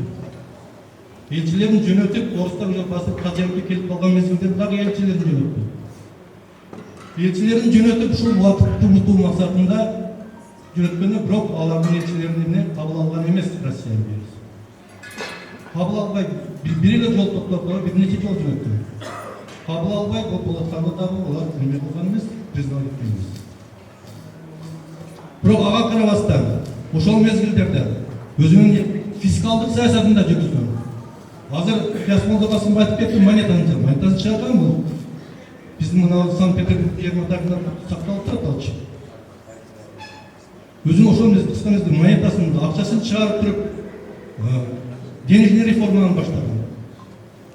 Салык саясаттарына өзгөрүүлөр киргизген кыска мезгилде. Аларды эми илмий макалаларда окуп алсаңыздар болот, кандай сәнер бар. Ошентип бул кыска мезгилде дагы өзү именно жанагы агайлар айткандай административдик реформаларды жүргүзгөн.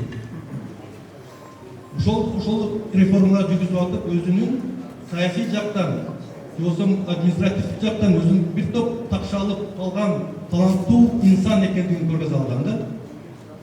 Илим жагынан да. Бұл Болот хандың кейін орыстар ошол тарабынан басылып келгенден кийин орустарга каршы аябай катуу согуш баштаган. Именно орустардын чабуун токтотуу максатында газоват жарыялаган. Газоват дегенди жакшы түшүнөсүздөр, бардыңыздар.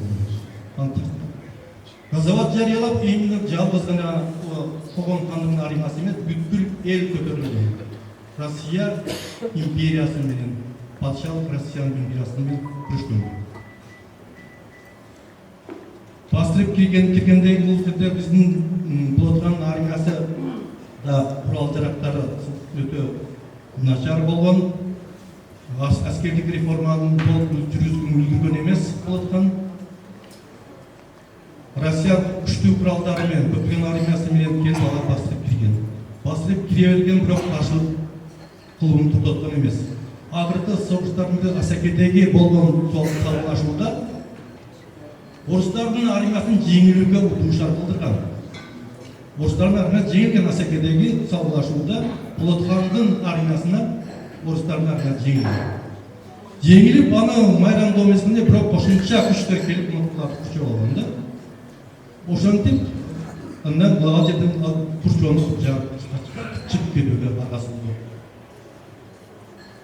Эми маалыматтарда Болот хандын кийин колго түшүшү боюнча, изекилердин айтуусу боюнча, башкалардын айтуусунан түрдүү айтылат да.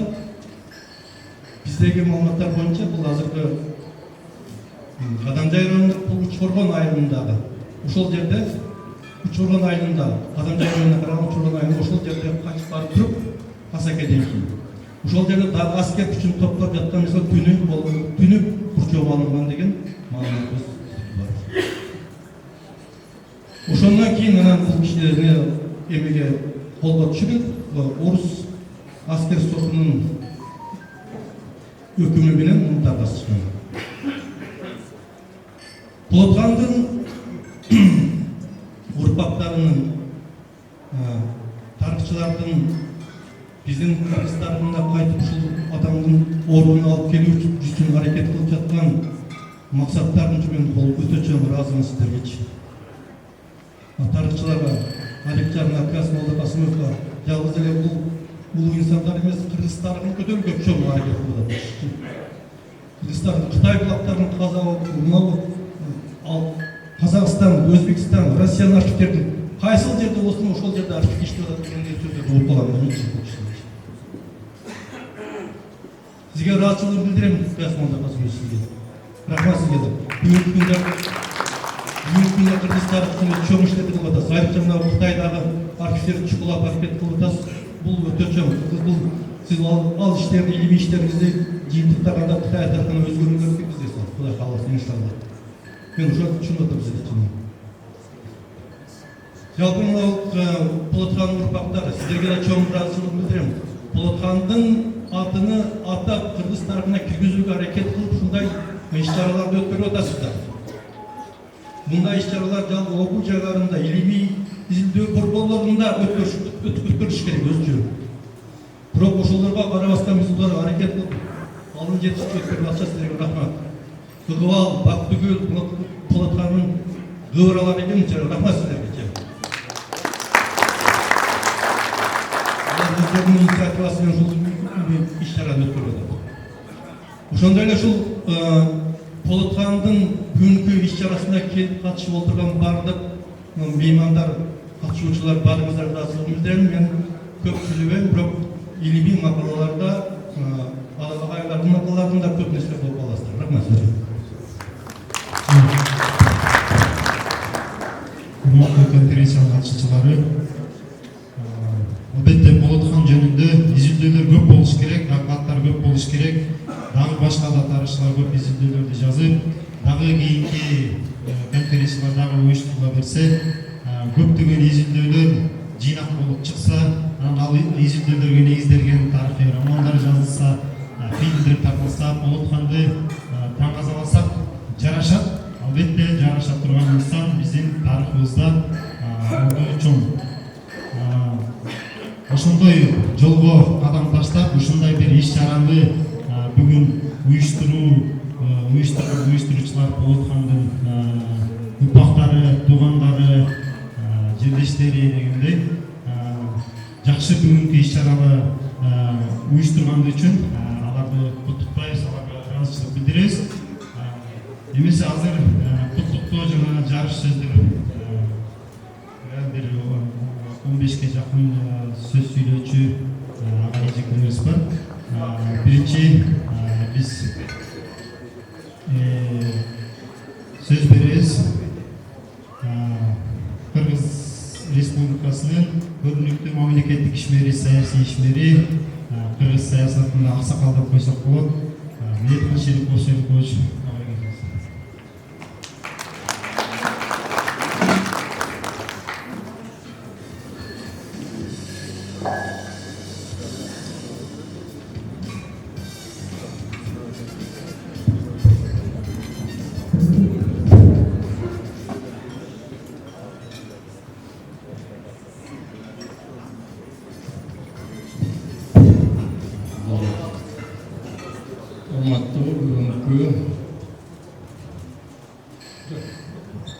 Урматтуу бүгүнкү Болотхан бабабыздын арбагына, атына, наамына арналып өткөрүлүп жаткан конференциянын катышуучулары.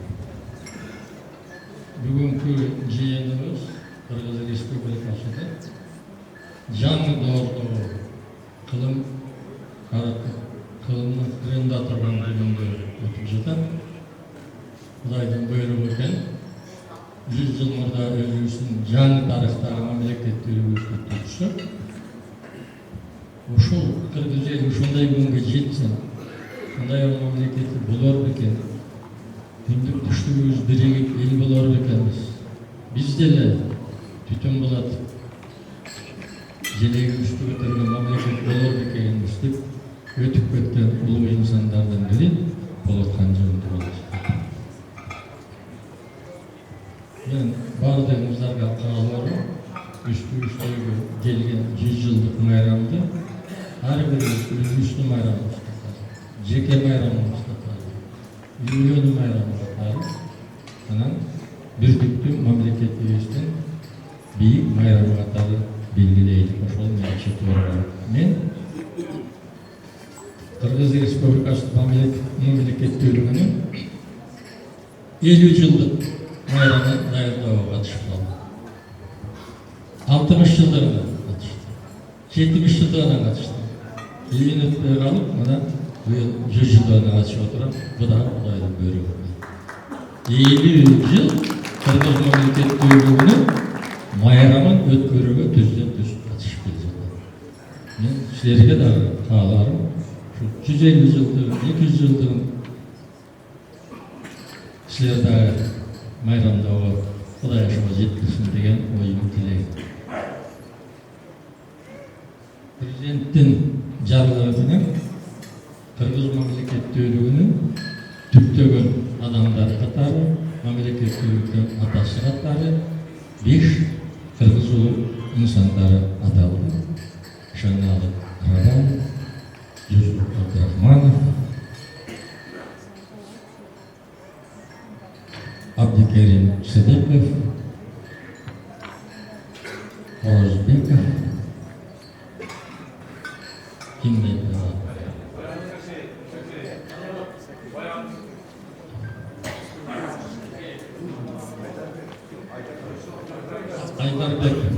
Айдарбек. Мына ушу 5 киши Кыргыз мамлекеттүүлүгүнүн, жаңы мамлекеттүүлүгүнүн түзгөн жүрүп, башында турган Кыргыз мамлекеттүүлүгүнүн аталары деп эсептелет. Мындай башка тарыхтарда да болгон. Маселен, америкалыктар отцы-основатели Соединенных Штатов Америки 7 кишини эсептейт. Эң кызыгы, мамлекеттүүлүк аларда 1774-жылы белгиленсе, жарыяланса, 1973-жылы практически 200 жылдан кийин Америкада шашпай туруп 7 кишини отцы-основатели Соединенных Штатов Америки десет. Биздики 100 жылдан кийин Кыргыз мамлекеттүүлүгүнүн түзүлүшүнүн аталары деп мен ойлаймын біздің президент өз атынан тура шешім қабылдады.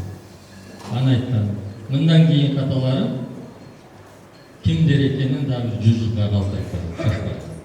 Мен шошайтып аталар көреді. Құрматтуу бүгінгі жиынның қатысушылары. Болатхан жөнінде. Мына жерде тарихшылар жақсы мәселе көтеріп отыр. Барыңыз мен ниметіне ұқтым айламай. Біріншісі Қоқан хандығы жөнінде. Әртүрлі ойлар айтып отпайсыңдар. Мұрдағы тарихта Қоқан хандығы болып қан төккен, райымсыз, өте ауыр хандық болған. Анан біз Қоқан хандығын Қырғыз хандығы деп атасақ тура болады дегенге келгенге мен айтып беремін. Біріншіден Қоқан хандығының түзілушінен баштап ханның маңдайына өтігін иліп қойғаннан баштап ақырғы ханымыз Болатханға шейін қырғыздар түзден түз қатысқан. Біз бүгін ұшы жерден отырып Қоқан хандығы қырғыздар түзген хандық болады десек, тарихта тура келмей қалады. Кеп Қоқан хандығын қырғыз қандай қылып алуда емес, кеп ошол Арал деңізінен баштап Ысык көлге чейинки территорияда турган улуу территорияны башкарган Қоқан хандығының кандай түзүлгөн, ошондо канча элдер катышкан, ар бир элдин ошол хандыкка киргизген салымы, анын ичинде кыргыздарды киргизген салымын биз ошону көргөзүшүбүз. Бул хандык кыргыз эли үчүн тарыхыбыздын бир кытабы, бир вара. Кыргыздарсыз бул хандык болгон эмес. Мына чындык ушунда турат. Кыргыздар түздөн түз катышкан. Бул мамлекеттүүлүктүн пайда болушунда дагы, бул мамлекеттин өсүшүнө, өнүгүшүнө дагы, бул мамлекеттин урашына, кулашына дагы кыргыздар түздөн түз катышкан. Биздин улуу инсандарыбыз, тарыхта калган улуу инсандарыбыздын бардыгы ошол ордодо, ошол хан сарайда өздөрүнүн саясатын жүргүзө алган, мамлекеттүүлүккө өзүнүн түздөн түз таасирин жүргүзгөн, өткөргөн, өтөгөн улуу инсандар болгон. Биз мына ошондо тарыхчылар айланайындар. Сизге кайрылары мамлекеттүүлүк кандай пайда болгон, анын ичинде кайсы уруулар катышкан, алардын ар биринин ролу, ар бир инсандын ролун мына мурда эгер буга советтердин убагында бир бетке көз караш болуп келген болсо, бүгүн тарыхчылар баардык толук мүмкүнчүлүгүңөр бар, кенен карашкан. Ар түркүн ой пикирлер, кайчылаш ой пикирлерди тарыхта айтылыш керек. Бул менимче туура. Мына жерде Болатхандын түздөн түз урпактары, анан мен урпагымын деп, тигинин аты, мунун аты айтылган сөздөр болуп атпайбы? Мен айтып коеюн, кыргызда мүнөздүү бир нерсе бар. Жакшы кишинин баарын мен атам. Жамандарды бана сен атам деп. Тарыхты тастатпаш үчүн мына Ияс Касымов айтып отурганда, ошолордун баардыгы экен, кайсы уруудан экен, ошолордун урпактары барбы? Ошол урпактары эмне иште андай деген ой пикирлер тастыкталыш керек. Айтып коеюн. Ушул жерде отурган баарыбыз мен башка. Потому что мен жашыма өстүрдүм. Баарыбыз Болатхандын урпактарыбыз. Ошол киши менен сыймыктанабыз. Тарыхта ошондой киши болгон экен. Бир сөз.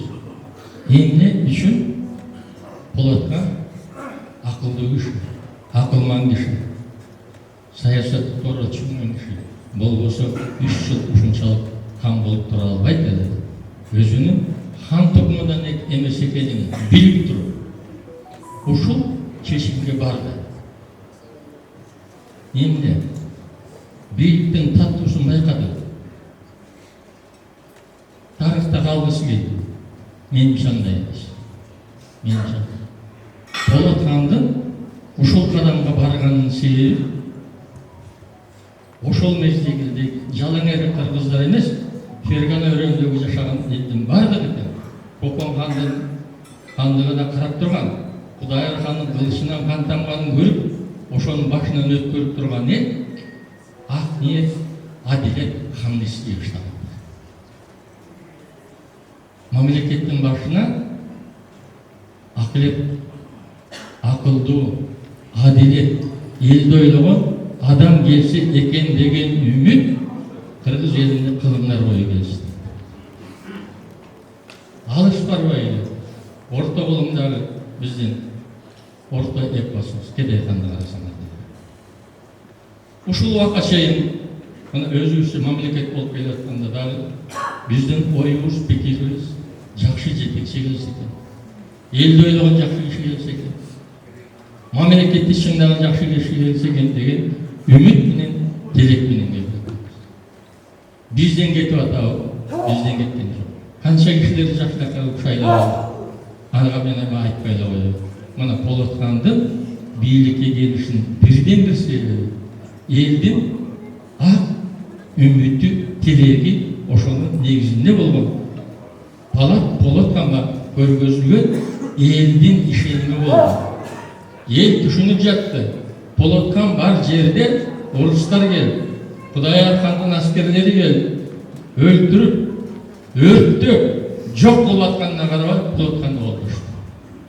Мына тарыхтагы личностьтин орду, тарыхтагы личностьтин роль. Улуу киши, элди аркасынан жетелей турган киши, элдин алдына түшүп, тоо болуп бере турган кишилер тарыхта дайым келет. Болот хан бабабыздан жаткан жери жер болсун, топурагы болсун, арбагы кыргыз үчүн дайыма ыйык болсун, өзүбүзчө мамлекет болуп турган кезде Болот хан сыяктуу улуу инсандарыбызды, улуу бабаларыбызды эч убакта унутпайт. Бир сөз. Президенттен өкүлү кетип калды го дейм. Адам жайлыктар, Баткен облусунун жетекчилери, Кыргызстандын жетекчилери менин сунушумду окуйсуңар. Мына Болот хан бүгүнкү Өзбекстандын Фергана областынын территориясында каза болду. Ошол өзбек туугандардын эрдигин, адамгерчилигин мен ушул жерде баарыңарга айтып койгум келет, айланайын. Болот ханды өлгөндө таргады ачкандан кийин сөөгүн жашырып, тыйын берип атып, сатып алып, ошону унутулуп калбасын деп бир алмурут дарактын түбүнө койгон экен. Почти 100 жыл өткөндөн кийин ошол дарак тоорап баратканда ошол жердеги бүгүнкү биздин өзбек туугандарыбыз күмбөз койгон. Ошол күмбөз бүгүнкү күнгө чейин турат. Мен ушул конференцияны уюштурарын билбей калдым, уюштурууга ким экенин да билбей калдым. Бүгүн ушул арабызда ошол айылдын ошол күмбөздү карап, ошол күмбөзгө көңүл буруп турган өзбек туугандарыбыз чакырганда туура болду. Менин сунушум Болот хандын күмбөзү биз үчүн ыйык жер. Ошол жерде сактап калган өзбек туугандарыбызга Баткен облусунда, Карамжай районунун жетекчиси, тууган тушкандары, улуу аксакалдар мына бул жерде отурат. Ушулардын баарын эрişтип алып, барып, мына быйыл 180 жылдыгын белгилеп жатканда ошол жерге бир энен туугандар менен отуруп, Куран окутуп, ыраазычылыгыбызды билдирип, өзбекчө азыркы кийинки мезгилдерде Өзбекстан менен Кыргызстандын, өзбек туугандар менен кыргыздардын арасындагы мамиле жаңы деңгээлге көтөрүлүп бара жатат. Мен силерге сунуш кылам. Ушул менин сунушумду аткарып койсоңор, эки өлкөнүн, эки элдин арасындагы мамиле дагы жаңы деңгээлге көтөрүлөт деп ойлойм. Болот хандын коюлган жери биз үчүн, кыргыздар үчүн ыйык назар болуп калышы керек. ыйык назар болуп туруш керек. Жок дегенде жылына бир жолу кран окутушубуз керек. Ары барат, бери барат, өтүп кеткен биздин бизнесмендер болобу, жөн эле жарандарыбыз болобу. Мына бул жерде Болот хан бабабыздын сүйөгү жаткан экен деп Куран окутуп коюп жүргүлө алган. Ата кылып жүрдүк. Кыргыз элинин 100 жылдык майрамы куттук болсун. 100 жылдыктын алдында мына жерде Кадамжай районунун тургундары отурасыңар. Мен өзүмдүн атымдан президентибиз Садыр Нуркожоевичке кат жазып, мына Абдыхан мырза бул жерде отурат, Курманов деген тарыхчыбыз бар, алар да мени колдошуп, мурдагы төрагалардын баары колдошуп туруп, Орозбековго Кыргыз Республикасынын баатыры деген наам берип, мен өзүм кат жазып киргиздим. Мен ойлойм, мына отцы основатель деген 5 кишинин ичинен Жусуп Абдырахмановго Кыргыз Республикасынын баатырлыгы деген наам берилген. 12 жыл Кара Кыргыз автономиясы түзүлгөндөн баштап Кыргыз автономия республикасы, Кыргыз Совет Социалистик Республикасы 36 жылда түзүлгөн мезгилдердин бардыгында эң жогорку мыйзам чыгаруу органын үзгүлтүксүз 12 жыл башкарып турган Орозбековго Кыргыз Республикасынын баатыр деген наам берилсе, арбагы да ыраазы болот, менимче эл да ыраазы болот. И тарыхта да. Майрам уктук болсун.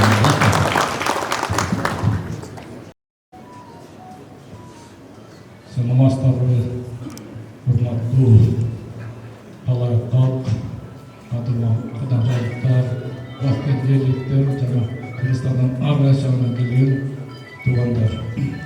Мен баарыңарда бүгүнкү өтүп аткан окуялардан кубанычтамын. Ушул иш-чараны уюштурган демилгесизге отурган бабабыздын урпактарына ыйынгачылык билдирем. Менден жаш кезимден эле Болотхан жөнүндө көп окугум, сыналышта төгөм жазган, ошондон кийин тарыхчылар Болосов жана Кенесеров кийинки жазуучу дайым кабарым бар. Мен аларга катыша отурбастан өзү көп жыйын башкарып жүргөн жолду улап, адамга регламентти сыйлап убакытта. Анан экинчиден кайсы тема койбосо ошол жөнүндө гана айтайын. Ал жака калктай берген. Сөз көп болот, анын үстүнө 1,5 сааттан ашып отурган болуп кеттим. Психологдор ошол жерде 90 лекция чогултууда чектеген. Мен жана кубанычымды айттым, тутканымды айттым. Мен мындай көпчүлүктүн көзүнчө бир-эки өкүнүчүн айтып коеюн. Биринчиден жана мырза президенттик мүнөзчү акырын болдурса жакшы болмогон, кээде чаңдашып көрүнүп кетип калгандарда турубуз.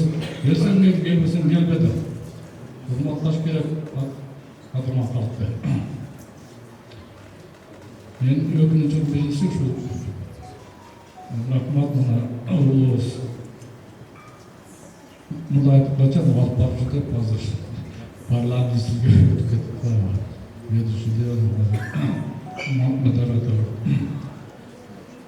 Мен өкүнгөнүм ушундай илимий конференция башкача деңгээлде Билимдер академиясында же биздин улуттук университетте өтсө, ошол биринчиликте тарыхчылар, адистер ошол доорду мыкты изилдеген терең ар кайсынан караган адамдар катышып, жана каалашынча сүйлөп, анан ушул терең талкуу болуп, кызуу тарташтын артында резервистте кабыл алынып, сунуштар жакшы болгон. Рахмат, бизде Турсунай менен Бияз отурат, тарыхчылардан баарыңарга рахмат. Экинчиден, ана баарыңарга рахмат деген бабабыздын кубатсын билдирди. Бирок мындай салтанат чоң деңгээлде, мамлекеттик деңгээлде президенттин өзү жетекчилердин бири катышуусу менен чоң биздин театрлардын биринде же филармон берсе туура болот. Мен bunu айтып атканым терең өкүнгөнүм ачык сөз тагай. Ачык айтпаш керек, мен өзүм да ошондой. Рахмат мен айткан окуучуга. Жана Кадырмы Божоевна жардам айтып кеттиңиз. Түркүлүгүндө мында бир беткейликтер болуп келатат да, ушу биздин азыркы саясатта буга чейин дагы жалпы түгел Кокон кандыгына ушул кезегинде көптөгөн биздин түндүктө жашаган акындар жаман терс жагынан айтышкан батырлар да Кокон кандыгына каршы согушкан эртайлактан тартып анан терс жагын өзүп келишкен. Бирок чындыгы андай эмес. Жана Кыязбек айткандай, азыр Мелдет Шаровдун айткандай, Кокон кандыгына эле өзгөртүн эмес, президент тажик туугандардын кожонча Орун айтпадыбы? Бул жагы Казакстан, Лолиата, азыркы Тарас, Тереги, Шымкент бар деп Кокон кандыгына караган. Ошол себептен биз эгерде жетекчилер биздин мамлекет башчыларына туура жеткизип, окумуштуулар кат жазышып, максаттуураак дыйкан чакырып алды. Болсо мен мындай билбек эмесмин, кезде да алган эмесмин. Ошондой көптүк аракет кылып, мамлекет башчыларына айтып, шуну Орто Азиялык деңгээлде өткөзүп, илимий жагынан дагы саясий андан туура. Ошо да көбүнчө мен жана биз мамлекеттин негизги айтып кетти. Рахмат бизде ошо Абдыгалып Орозбек айтмакчы, Орозбек менен Орозбекке бир айда да окуначылар. Мен тагай окуначы деп коюп койгондарды кадымда жакшы билем да билесиздер. Батырлерчи. Ошол улуу адамдар арасында кээде дагы көп адамдар алып жүрөт, эскерилбей чоң жыйындар болуп жүрөт. Мисалы айталы бизде Орбон хан, Боронбай, Мукажыл Байтик батырдын юбилейин убагында Тейиш ханда жазылган улуу район барбы? Анда атын коюшуп районуна жай. Республика деңгээлде чоң өткөрүшөт. Республикада көп багыз жерде. Түштүктөн жанагы жерде сөз болуп кеткен ошону Юзуп хан, Мусулман кул мына жакшы кубанып мени көтөрүп атасыз. Бирок ал мектепте мен өзү баш болуп чыгып, Акаев акан жазды, бай ошондой өткөрөлүп, аялды жакшы, бирок баш вазир болгон кишидин кем өтпөш керек, туурабы? Ошол сактаган көп ассаттык болуп, баткенди тумар отурат, бул жерде балдар айтып коюм. Biz mağlubiyetinin daha beri Vatkendik Murat Talip degen Kırgız hükümetinin planını başkar bayağı lisak ettin. Aldan atılıp ketken. Al şundaki aytılbay keskinlik beşinci ötken. Demek biz tarihka el ötken oğlu, Sovet oğlu ten taraf varlık krizlerinden Kırgız mağlubiyetinin ten arasını degen oydu. Aytıp şundan götürsek Sözün hakkında dağıldı. Öpmüşlerini ayttım. Ondan кезде жағын мақтана бермей, дуылдап бермей, өксіктерді айта жүріш керек. Ал тарих. Тарихтың өзі ошондой. Бар маңында өксіктерден, айырдан, трагедиядан тұрады. Ошоны ұмытпасақ, бүгінгі жиын ұйымдарына барға рахмат. Бүгінгі жиын жақсы өтсін. Барлығына жақсы қалды.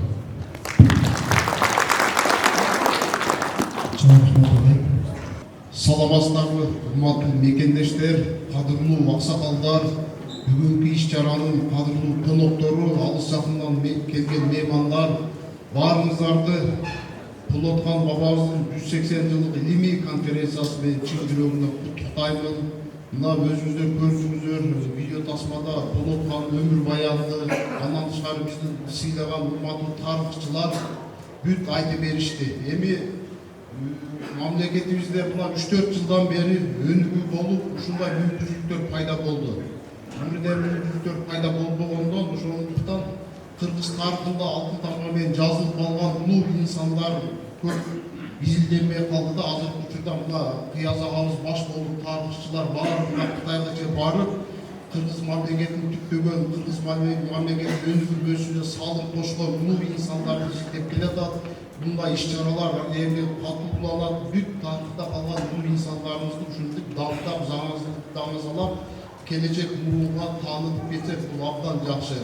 Анан урматтуу Медетхан Шерипович агайыбыз айткандай, сиздин сунуштарыңызды эске алабыз. Сөзсүз түрдө жакшы, аябай жакшы сунушту бердиңиз. Биз Кудай буйруса, бостонкунан чыккан улуу инсандар чыгат, инсандар, кыз келиндер бар. Биргеликте ушул сиз айткан сунушту биз сөзсүз түрдө ишке ашырабыз.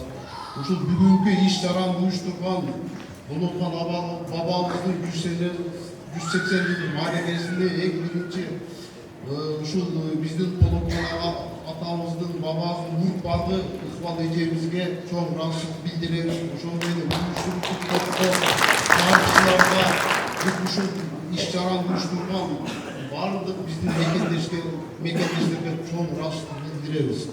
Биздин сүйүктүү мекенибиз Кыргызстанда тынччылык болсун, аманчылык болсун, элибизде биримдик, ынтымак болсун, мамлекет өнүксүн, баарыбыз мамлекеттин өнүгүшүнө салым кошуп, ушундай биримдикте, ынтымакта жүз көрүшүп жүрө берели. Чоң рахмат. Рахмат.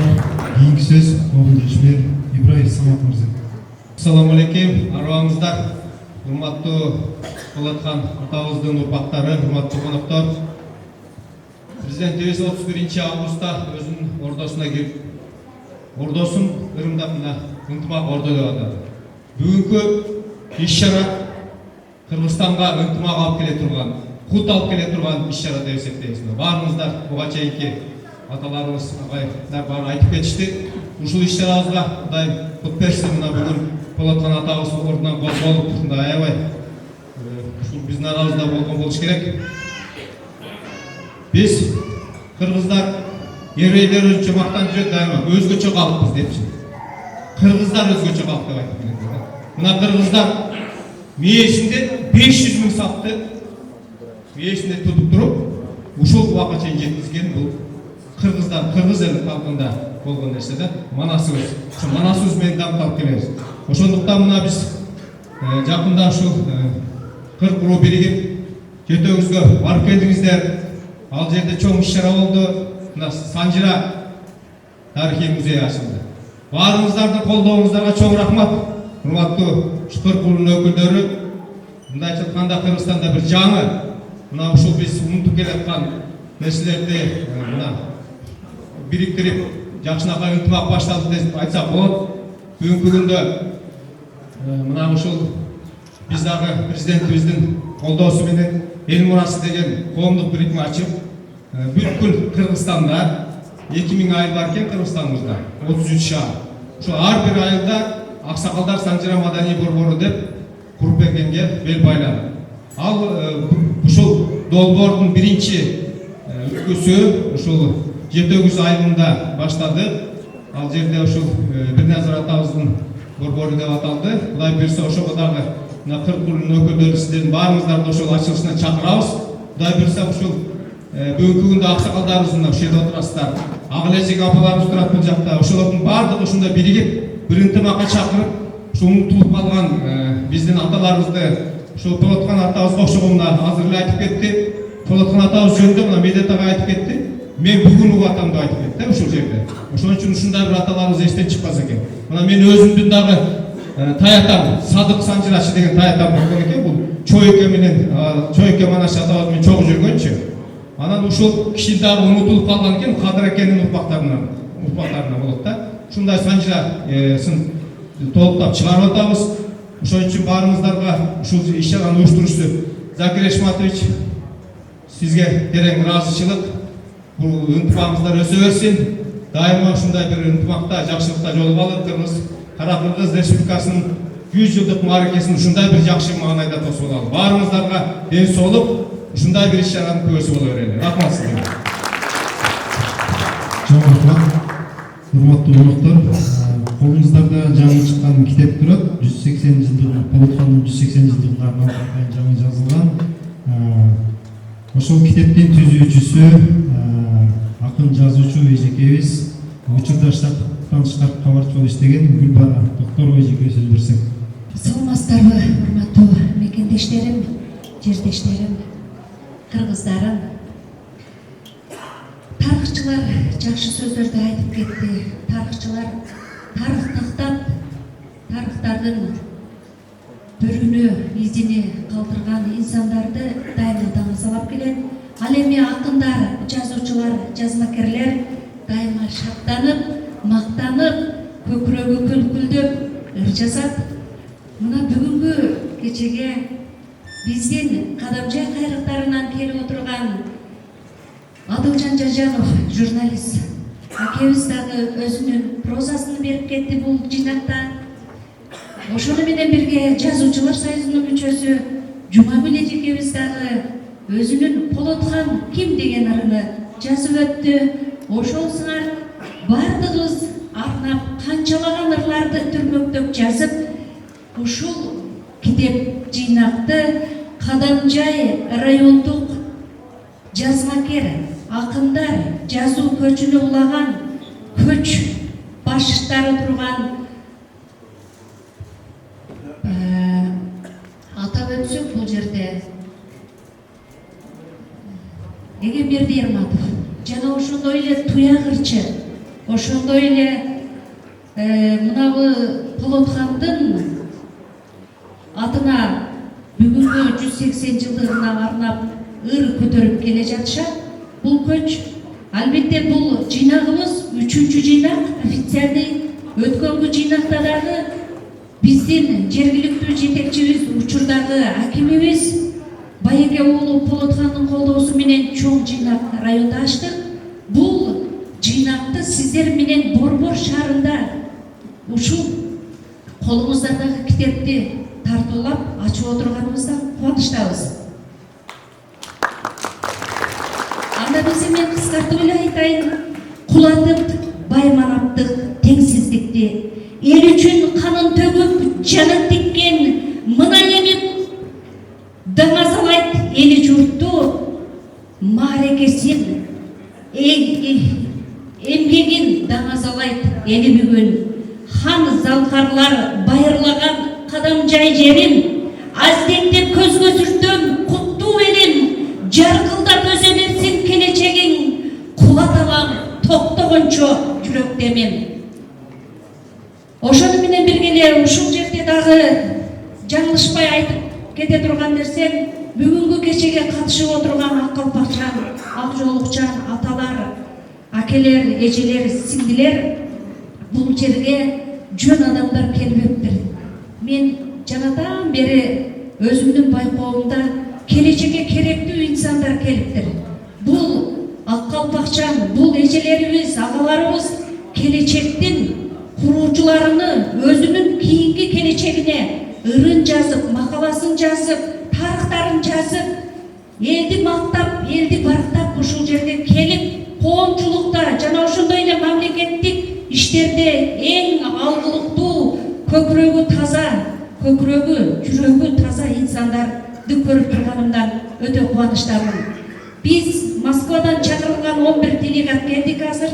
Мен ушул кечеден пайдаланып, Москвадагы өзүңүздөрдүн уул кызыңыздар жана ошондой эле талаа жеринде мигранттар эл болуп калып, журт болуп калыппыз. Кадамжай коому түзүлгөн Москва шаарында. Ошол Кадамжай коомунун атынан дагы сиздерди чын жүрөктөн бүгүнкү Полотханыбыздын 180 жылдык маарекеси менен куттуктап кетемин. Сиздердин уул кыздарыңыздар мигранттык, мусафирлык, сапармандык жүгү менен элге, журтка канчалаган өзүбүздүн Кадамжай районубузга, Кадамжай коомунан жакшынакай, жакшы жардамдарды берип келе жатат. Бирини көрсөтсө, бирини көрсөтпөй. Анткени президентибиз Садыр Жапаров биринчи жолу президент болуп Москвага биринчи сапарында ошол жерде Эртабылды деген аксакалдар уюмунун төрагасы Садыр Жапаровго айткан сөзүндө Кадамжай коомунун 74 фонду бар, эң Москва боюнча эң күчтүү Кадамжай коому деп жеткирген. Бул биздин каныбызда кайнаган, жүлүнүбүздө жүлкүлдөнүп турган Полотхандын, Абдыкадыр Орозбековдун жана ошондой эле Абдусамат Масалиевтің жазмакерлерimiz бар. Молданиясыбыз жана ошондой эле Эгемберди Эрматовдун жана ошондой эле коомдун таза инсаны Исхак Разаковдун каны бар экенине ошол Москва шаарында сиздердин улуу кыздарыңыздардан тастыктап айтып өткөнү бул биздин эң жогорку жетишкендигибиз деп эсептейбиз. Бүгүнкү ушул кечеге бардыгыбызды бириктирип отурган албетте Ыхвалы Камбарова Айдыл кызыны жана ошондой эле Бактыгүл эжекебизди, ошондой эле Урмат Байматоваларды элде жакшы бир салмактуу сөз бар. Аны бардыгыбыз билебиз. Кызга бергиз жуан бар дегендей, уулга бергиз кыздарыбыз бар экенинен сыймыктанайлы. Жана ошондой эле жана агайыбыз айтып өтүп кетти. Полотканы сенин атаң менин атам эмес. Бул бардыгыбыздын ушул жерде отургандардын сеники меники деп бөлүнбөгөн элдин жигердүүлүктү, чыныгы инсандык махабатты күчөткөн адамдардын гана атасы. Анткени көкүрөгү бир бүтүр жүрөгү гана инсандык махабатка батып тургандыгы үчүн элин жерин сүйүп жанын кыйган. Ошонсуңардай ушул кечеге катышып отурган бардыгыңыздарды куттуктап, дайыма ушул жүрөгүбүз таза болсун, бирибизге бирибиз болгон махабатыбыз ашып таша берсин. Рахмат сиздерге. Дагы бир кыскача айтып кетсем, бул жерде тарыхый деп атасыздар. Калган бул экөөбүз дагы кичине эметип атат, жаңылышып атат. Бул жерде бир гана поэзия. Биз Полотханды мактадык, даңтадык. Бул жерде тарыхый жок. Тарыхый адашпайды, бардык нерсени өз жайында айтайды. Бул бир гана Кадамжай кайрыктарынын жазмакерлери Полотханды ушунчалык көзгө сүртүп, тумар кылып, поэзия менен барктадык. Ошол.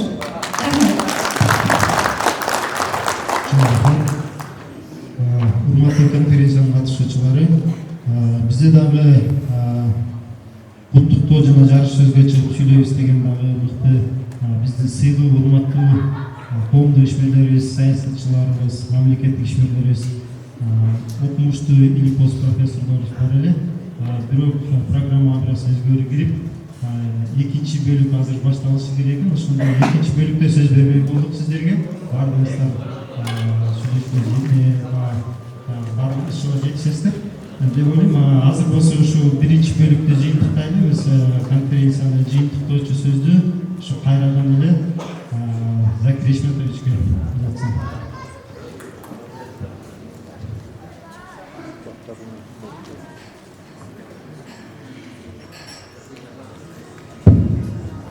Ұрпақтардан ықпалды да жанынан олай. Жана ақын ежеғіз айтқандай біз бостанда кемшілігімізді де қош айтып жүрөбүз. Бұл ықпалға азамат батыр қыздарымыздың бірі атасын ұрпағын сыйлап ушундай чоң иш-чара өткөрүп атат.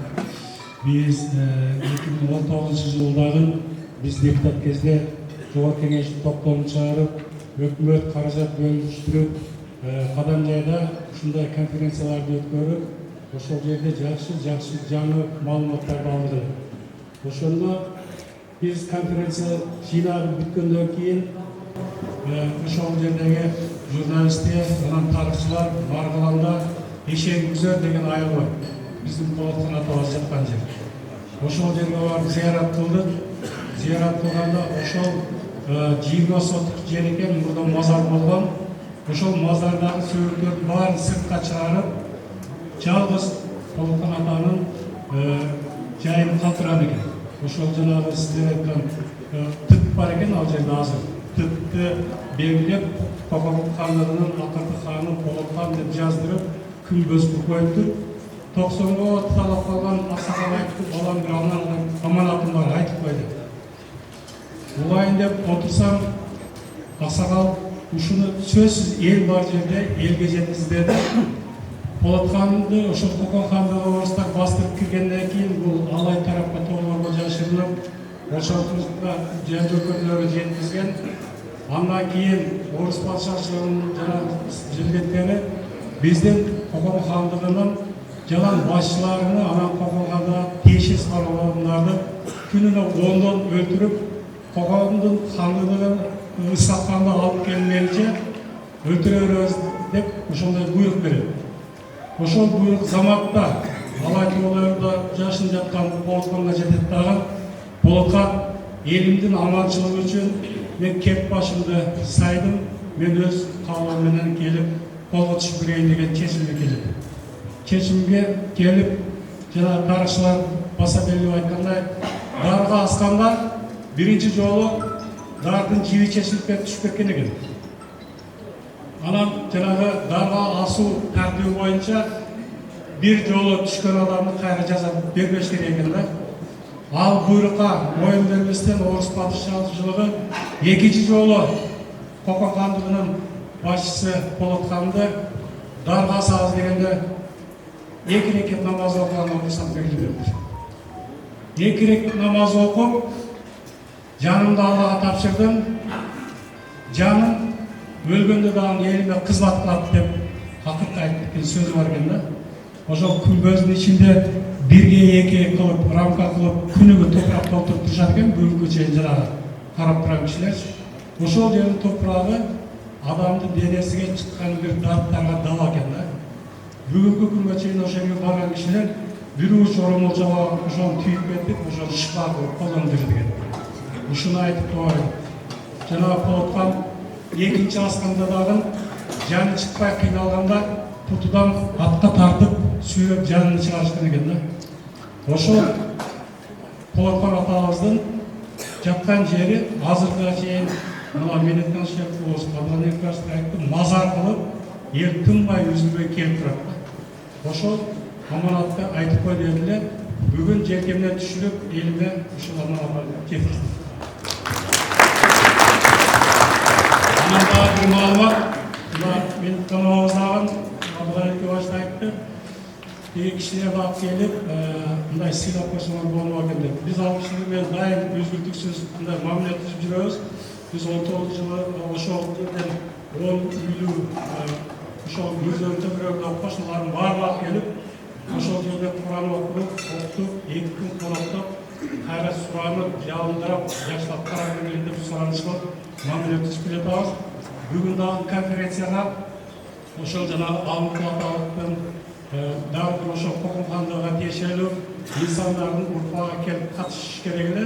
Мен ойлодум, мына экинчи часта келет, ошол жерден аларга дагы сөз берип, аларды дагы бүгүн коноктоп, сыйлап, жакшылап узатабыз. Мамилебиз бар. Рахмат. Конференцияда дагы сый тамакты да уюштурган биздин ыкбал башында турган мына жердеги жол топ эжеке карындаштарым менен биргеликте урпактарына сөз берет.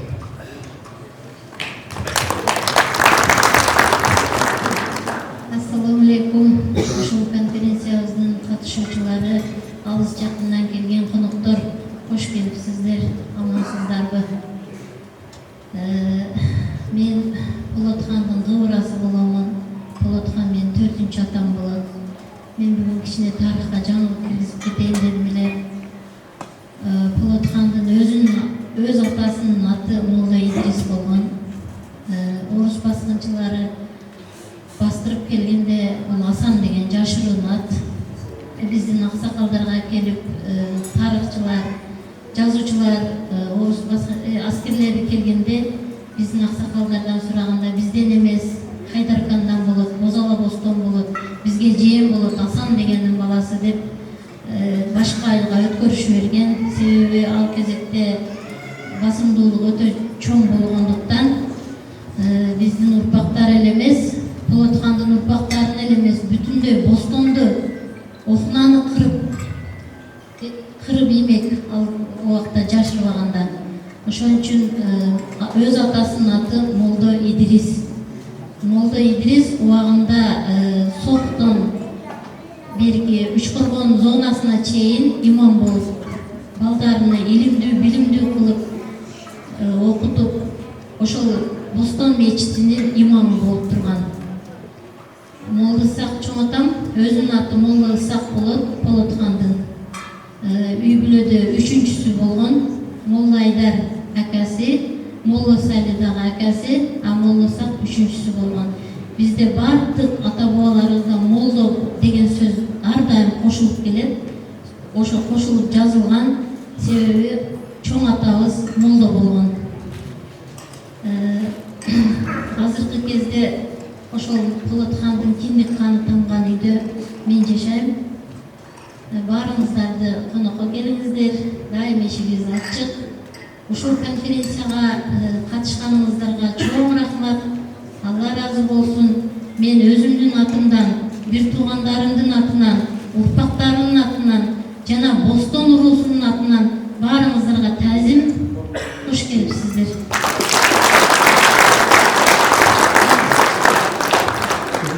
Конференциянын катышуучулары, ушуну менен биринчи бөлүктү жыйынтыктайлы. 15 мүнөт кана салып туруп, анан сый жасап алууга келиңиздер. Калган бөлүктү ошондон болот. Рахмат.